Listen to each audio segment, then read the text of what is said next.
بسم اللہ الرحمن الرحیم۔ السلام علیکم ناظرین، پیٹرولنگ پولیس فیصل آباد ریجن نے ڈسٹرکٹ رپورٹ پراجیکٹ کی سال 2020 کی کارکردگی رپورٹ بھی جاری کر دی ہے۔ ہمارے نمائندہ خصوصی ابرار حسین کے مطابق پیٹرولنگ پولیس فیصل آباد ریجن نے ٹریفک پولیس کے ساتھ مل کر مشترکہ ٹریفک مینجمنٹ کے دوران فیصل آباد ریجن کی ہائی ویز پر ٹریفک قوانین کی خلاف ورزی کرنے والے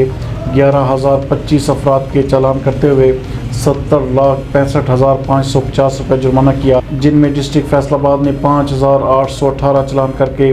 40,65,150 روپے، ڈسٹرکٹ ٹوبہ ٹیکسنگ نے 2,571 چالان کر کے 13,87,800 روپے، جبکہ ڈسٹرکٹ جنگ نے 2,636 چالان کرتے ہوئے ٹریفک قوانین کی خلاف ورزی کرنے والوں میں 16,12,600 روپے کے جرمانے کیے۔ اس دوران ٹریفک قوانین کی سنگین خلاف ورزیاں کرنے، تیز رفتاری اور جان لیوا ڈرائیونگ کرنے والے 128 ڈرائیورز کے خلاف 124 مقدمات کا اندراج کرتے ہوئے 174 گاڑیاں قبضہ پولیس میں لی گئی۔ مشترکہ ٹریفک مینجمنٹ پروجیکٹ کے دوران کارروائیاں کرتے ہوئے ٹریفک قوانین کی سنگین خلاف ورزیاں کرنے والے 101 ڈرائیورز کے روٹ پرمٹ اور لائسنس بھی ملتوی کروائے گئے۔ One district one road project کے دوران پیٹرولنگ پولیس اور ٹریفک پولیس کے مشترکہ ٹریفک مینجمنٹ کی بدولت ٹریفک حادثات میں 40% کمی دیکھنے میں آئی۔